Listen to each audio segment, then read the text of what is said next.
మాన్యుల మాటలు సామాన్యులకు మార్గదర్శకంగా ఉంటాయి. ఒక మహా వ్యక్తితో మాట్లాడితే 100 పుస్తకాలు చదివినంత జ్ఞానం కలుగుతుందని ఒక నానుడి. కరీంనగర్ జిల్లాకి చెందిన భీష్మ పితామహుల వంటి వారు శ్రీ జివ్వాడి గౌతమరావు గారు. వీరు అటు సాహిత్య రంగంలోనూ ఇటు రాజకీయ రంగంలోనూ ఎంతో ప్రభావితం చేసిన సవ్యసాచి.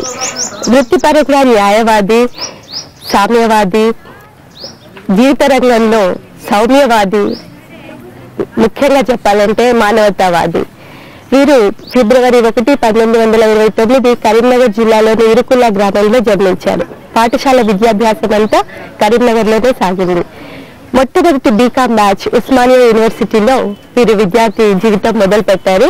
అప్పటి నుంచే రాజకీయోద్యమాల్లో చురుకుగా పాల్గొన్నారు. నిజాంకి వ్యతిరేకంగా తెలంగాణ విముక్తి పోరాటంలో వీరు పాల్గొని జైలు జీవితం కూడా గడిపారు. 12 ఏళ్ల వయసులోనే తొలిసారిగా విశ్వనాథ సత్యనారాయణ గారి చెలియలు కట్ట చదివారు. అప్పటి నుంచి విశ్వనాథ వారి రచనలపై వీరికి అభిమానం, ఆసక్తి. రామాయణ కల్పవృక్షం వీరికి అత్యంత ఇష్టమైన కావ్యం. ఇంకా వీరు సాహిత్య పత్రికలు నడిపారు. విశ్వనాథ కవితా వైభవం వీరి సమీక్ష గ్రంథం. విశ్వనాథ గారు కూడా తమ భ్రష్టయోగి నవలను వీరికి అంకితం చేశారు. ఈ విధంగా కృతికర్త, కృతి భర్త అయిన శ్రీ జివ్వాడి గౌతమరావు గారి గురించి, వారి సాహిత్య రాజకీయ జీవితాల గురించి వారి మాటల్లోనే తెలుసుకుందాం. గౌతమరావు గారు, సాహిత్యం పట్ల మీకు ప్రేమ, సేవ చేయాలన్న తలుపు ఎప్పుడు ఎలా కలిగాయి? సేవ చేయాలనే తపన అనేది ఎప్పుడు కలగలేదు. అది చిన్నప్పటి నుంచి పద్యాలు చదువుకోవటం అలవాటు ఉన్నదన్నమాట. మా చిన్నప్పుడు మా కాలంలో పద్యం రానివాడు ఉండేవాడు కాదు. ఏ ఊళ్ళో అయినా అన్ని చిన్న చిన్న బళ్ళు ఉండేవి ఊళ్ళల్లో. లేకపోతే second, third standard, fourth standard దాకా. అందులో తెలుగు భాష, ఎక్కాలు, పద్యాలు ఇవి మూడే చెప్పేవాళ్ళు అన్నమాట వాళ్ళు. ఇది వేరే అంతా తర్వాత స్కూల్కి పోయినాక హిస్టరీ కానీ జాగ్రఫీ కానీ అంతా చేసేవాళ్ళు అన్నమాట.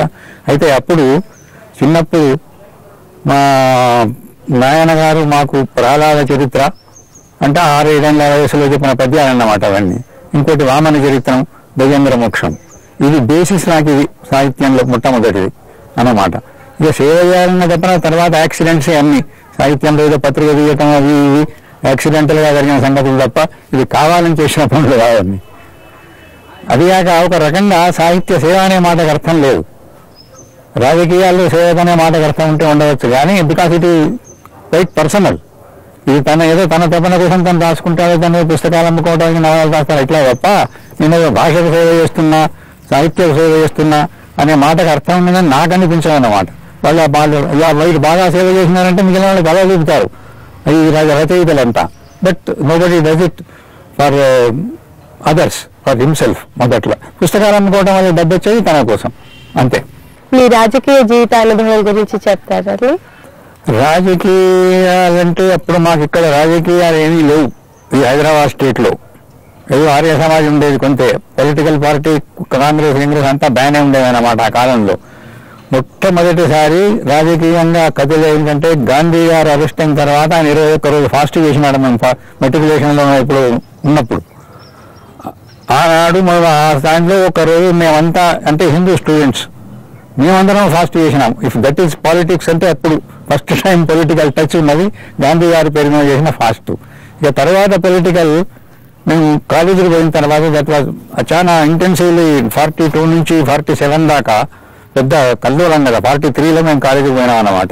అప్పటి నుంచి ఈ పాలిటిక్స్లో అందులో ప్రవేశం, ఈ స్టూడెంట్స్ యూనియన్ అవి అక్కడ మొదలైనాయి అన్నమాట. 43 దాకా మాకు పాలిటిక్స్ జోలి లేదు. 1943 అయితే 15 years or so old, 44. మీరు ఎమ్మెల్యేగా, ఎంపీగా పోటీ చేశారని విన్నాము, వాటి గురించి తెలియజేయండి. అది మొట్టమొదటి ఎలక్షన్లో ఎంపీగా మేము పోటీ చేసినాం అన్నమాట. మా పార్టీ సోషలిస్ట్ పార్టీ ఇక్కడ చాలా strong, this was the strongest unit in India. ఎందుకంటే ఇక్కడ అయినంత మెంబర్షిప్ ఇండియాలో 7 సీట్లో కాలేదు మాకు. అది వాళ్ళు చెప్పిన మాట. అప్పుడు పోటీ చేస్తే ఆ సమయానికి వీళ్ళు కమ్యూనిస్టులంతా జైల్లో ఉండి వాళ్ళని వదిలిపెట్టినారు అనమాట. అప్పుడు మా వాళ్ళంతా ఓడిపోయినారు అనమాట. ఎక్సెప్ట్ 1 or so అంతా ఓడిపోయినారు. అప్పుడు ఒకటి. మళ్ళా తర్వాత అండర్ గ్రేట్ ప్రెషర్ ఎమర్జెన్సీ తర్వాత పోటీ చేసిన. నాకు I didn't want to contest, కానీ ప్రెషర్ వాజ్ సో గ్రేట్. అంటే అందరి దగ్గర నుంచి, అన్ని పార్టీల దిక్కు నుంచి అంటే అప్పుడు మళ్ళీ కాంగ్రెస్ ఇచ్చినంత నేను గెలవలేదు. That way I consider myself rather a lucky man. ఎందుకంటే నాకు కంటెస్ట్ చేయడం ఇష్టం లేదు. ఆ ఫస్ట్ టైం చాలా ప్రెషర్లో యాక్సెప్ట్ చేసి దాన్ని సరే మంచిది కంటెస్ట్ చేస్తామని అనుకున్న తర్వాత మాకు మిత్రుడు ఉండేవారు, ఇప్పుడు లేడు. ఆయనతో నేను అన్న మాట ఏమిటంటే, ఆయన పేరు మాధవరావు గారు, నాకు ఓడిపోతే బాధ లేదు కానీ గెలిస్తే నాకు చాలా బాధలు ఉన్నాయా అన్నాను అన్నమాట. Because the life becomes crowded and I'm not fit for crowded life. Viswanatha Satyanarayana గారితో మీకున్న అనుబంధాన్ని వివరించండి. నేను మొదటి పుస్తకం సత్యనారాయణ గారి చదివింది చెలియలి కట్ట. అది విశ్వనాథ సత్యనారాయణ గారు ఒకరుండా పేరు కూడా తెలియదు నాకు ఆ పుస్తకం చదివినప్పుడు. మా తెలుగు ఉపాధ్యాయులు ఆ పుస్తకం చదువుతుంటే అప్పుడు నవలలు చదవటం అదొక వ్యసనంగా ఉండే మాకు. అయితే ఆయన చదివి మా అంతా ఒక కంపౌండ్లోనే ఉండేవాళ్ళం మేము, మా తెలుగు టీచరు భూపాటి రమణాచార్య గారు. ఆయన ఆ పుస్తకం చదువుతున్నారు అన్నమాట. ఆయన ఇంట్లో నిరాఘాటంగా వచ్చిపోయేవాడిని నేను. అయితే ఆయన చదువుతుంటే ఏమిటో పేరు తెలియని కట్ట అంటే సముద్రానికి ఉండే కట్ట అని కూడా నాకు తెలియదు. అప్పుడు చమత్కారంగా ఉన్నది పేరని నేను పోయి వారి ఇంట్లో నుంచి ఆ పుస్తకం ఆయనకు తెలియకుండా, అది నవల చదవనిచ్చేవాడు కాదు కదా, ఆయన తెలియకుండా ఆ పుస్తకం తెచ్చి ఓ రాత్రి అంతా చదివి మళ్ళీ తెల్లవారు ఆయన దగ్గర అప్పచెప్పించిన చెల్లెలు కట్ట. So I was only 12 years old. మీకు చెల్లెలు కట్ట దాని ఎండింగ్ అది ఇది చాలా హృదయ విదారకంగా ఉంటుందండి. ఇద్దరు మనుషులు ఏదో చాలా డిప్రెస్ అయిపోయి రకరకాల పనులు చేసి ఇక మనం బ్రతకడం వ్యర్థం అనుకొని సముద్రంలోకి నడిచిపోతారు వాళ్ళు. అది ఆ తుఫాన్లో సముద్రావస్థ చూడండి దాని వర్ణన. అది నాకు ఇట్లా మనస్సు మీద దాని యొక్క అది నేను తట్టుకునేంత వయస్సు కాదు నాకు. సో అది అప్పుడు పడ్డదన్నమాట. అది ఆ చెలువులు కట్ట తర్వాత 1000 పడగలు చదవాలని పడ్డది. 1000 పడగల తర్వాత దాని సంగతి విని. అయితే ఆ కాలంలో 1000 పడగలు అవుట్ ఆఫ్ ప్రింట్ ఎక్కడ దొరకలే. అయితే నేను కాలేజీకి పోయిన తర్వాత చాలా చోట్ల చూసినా కాలేజీ లైబ్రరీలో మేము వేస్తే అది దొరికేది కాదు.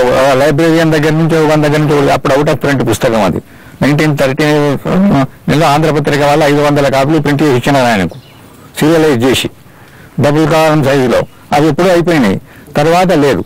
చివరికి నేను 1000 పడగలు అప్పుడు మళ్ళీ ఫస్ట్ ఇయర్లో చదివితే ఒక మిత్రుని రూమ్లో కనబడితే వాడికి తెలియకుండా ఎత్తుగా వచ్చి ఆ పుస్తకం చదివిన. And continuous reading. ఒకరికి భోజనానికి లేవటానికి నిద్రపోవటం తప్పితే ఒక 17-18 hours పట్టింది నాకు చదవటానికి ఆగకుండా. వన్ సిట్టింగ్లో అంటే చదవలే, నిద్రపోయడం స్నానం చేయటం తప్ప అంటే స్ట్రెచ్ ఐరేజ్ ఇట్. దాని తర్వాత ఇక అది ఇంకా చదివితే తెలుస్తుంది మీకు ఆ కథ. సో అది అట్లా అయ్యే నిలబడిపోయింది అన్నారు. తర్వాత సత్యనారాయణ గారిని చూడాలి అంటే ఇక్కడి వరంగల్ ఎప్పుడు వస్తే అక్కడికి పోయి చూసిన ఆయన ఉపన్యాసం ఇస్తుంటే తప్ప ప్రత్యేకంగా ఆయన దగ్గరికి ఇక్కడ నేను అక్కడ కూర్చొని ఉస్మానియా యూనివర్సిటీ లైబ్రరీలో ఆ పాత ఎన్ని తీసి సత్యనారాయణ గారి పోయిటరీ ఎక్కడెక్కడ ఉంటే అదంతా రాసుకున్న కాగితాల మీద దాంట్లో పత్రికల్లో పడ్డాయంట. ఆ కట్టంతా పట్టుకొని ఒకసారి 53లో సత్యనారాయణ గారి దగ్గరికి పోయిన మొట్టమొదటిసారి పోతే అక్కడ దీని పోయారు కానీ లేడు, ఏదో ఏలూరు ఏటో పోయినారన్నమాట. ఏదో సాయంకాలం వస్తే మళ్ళీ ఆమె దగ్గర పోయి అప్పటి నుంచి కాంటాక్ట్ డెవలప్ అయిందన్నమాట. ఇక్కడ 16 నెలలు నుండి ఆయన 10 నవలలు రాసినాడు. ఇక్కడ ఆయన ఫాస్ట్గా రాసేవాడు ఉంటే ఇంకా ఎన్నైనా రాయగలడు ఆయన. ఇంకోటి అసలు నవనవోన్మేషశాలిని ప్రతిభ అంటారు చూడండి, అది ఆయనకు సార్థకం. ప్రతిభ అంటే ఏమిటంటే అయ్యా సత్యనారాయణ గారిని మీరు చూడమని ఎవరికి చెప్పాను నేను. ప్రతిభ అంటే అది. ఆయనకు జనరల్ అవుట్లైన్ తప్ప ఒక ప్లాన్ ఉండదు రాసేటప్పుడు. ఇవాళ ఆయన లెక్క ఇది చాప్టర్కు 10 పేజీలు అట్లా 150 pages ఒక పుస్తకం, అట్లా ఫుల్ స్కేప్ పేజెస్ అన్నమాట. 15 daysలో రెగ్యులర్గా రాస్తే 15 daysలో నవల అయిపోతుంది అన్నమాట.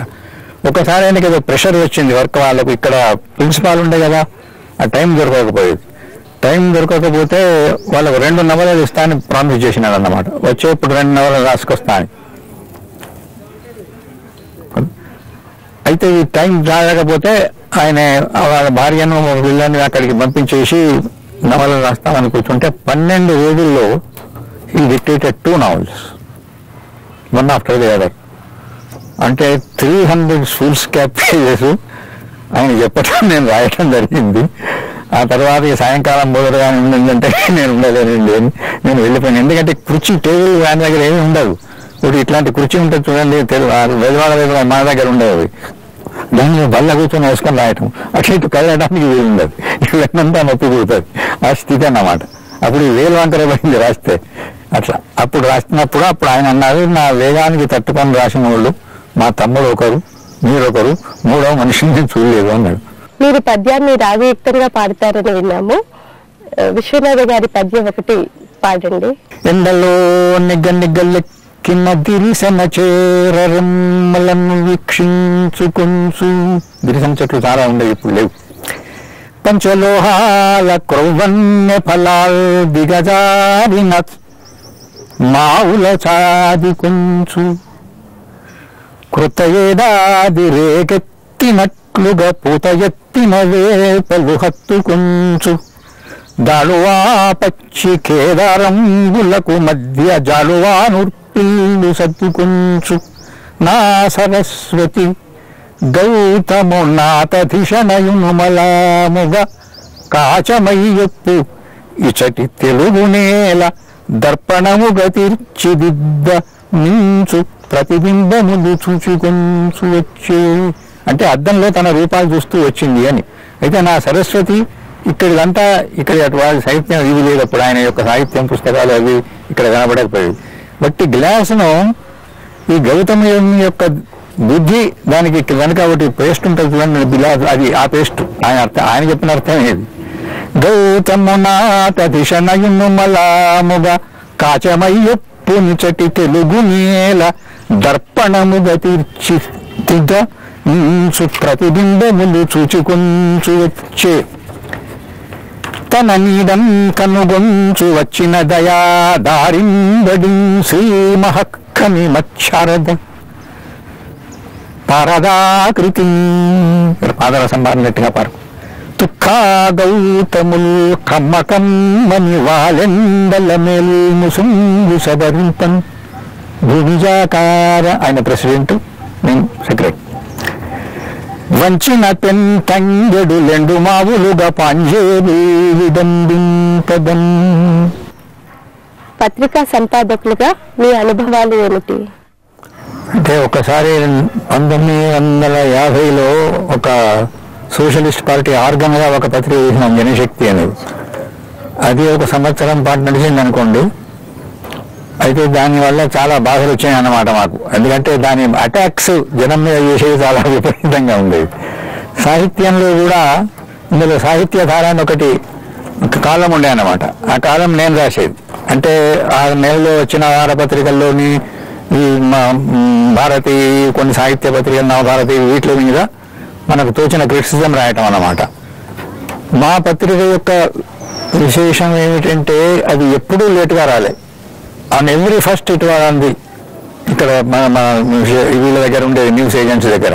అట్లా ఇంకో సాహిత్య పత్రిక ఈవెన్ భారతి ఆ కాలంలో లేట్ అయిపోయింది. అంతకుముందు చాలా తొందరగా వచ్చేది, కానీ ఏమిందో తెలియదు. ఒక్కొక్కటి ఇంకా పోయిన నెల పత్రిక ఈ నెలలో వచ్చేది, అట్లా ఉండే రెండు పత్రికలు వచ్చి. బట్ ఫర్ దోస్ 20 months ప్రతి నెల ఫస్ట్కు ఆ పత్రిక ఎడిట్ కావటం అది మా స్పెషాలిటీ. జయంతి మిగిలినది క్వాలిటీ అట్లా ఉంచండి అన్నమాట. అందులో ప్రతి దానిలో సత్యనారాయణ గారు ఆయన అది అభిజ్ఞాన శాకుంతలం మీద 12 ఆర్టికల్స్ అందులో పడ్డాయి అన్నమాట. నాచిన సోమని మీద 3 పడ్డాయి. ఇంకోటి ఏదో మొదలు పెట్టే వరకు అది ఆగిపోయింది అనమాట, పత్రిక ఆగిపోయింది అనమాట. తర్వాత నాచిన సోమని తర్వాత ఆయన రాసి ప్రింట్ చేసినాడు. అభిజ్ఞాన శాకుంతలం 12 ఆర్టికల్స్ అన్నమాట. ఆ శాకుంతలం మీద ఆ శకుంతలను ఆయన మరిచిపోవటాన్ని గురించి ఆయన గొప్ప వ్యాఖ్యానం చేసినాడు ఆయన అన్నమాట. మరిచిపోయినట్టు వై వాజ్ యు డిస్టర్బ్డ్, ఏదో మర్చిపోయింది కానీ శకుంతల మర్చిపోలే, ఆయన పేరు గుర్తులేదు. అది దానికి ఆయన చాలా గొప్ప వ్యాఖ్యానం ఉంది అందులో. అది చదవాలి తప్ప చెప్తే అర్థమయ్యేది కాదు. కరీంనగర్ జిల్లా సాహితీవేత్త శ్రీ జివ్వాడి గౌతమరావు గారు, వీరు ఈనాటి యువతరానికి గొప్ప స్ఫూర్తి. వీరి జీవిత అనుభవాలు, సాహిత్య సేవ మనందరికీ ఆదర్శం. గౌతమరావు గారు, మా ప్రేక్షకుల కోసం మీ జీవిత అనుభవాలను, విశేషాలను తెలియజేసినందుకు దూరదర్శన్ వైపు నుంచి మీకు మా కృతజ్ఞతలు.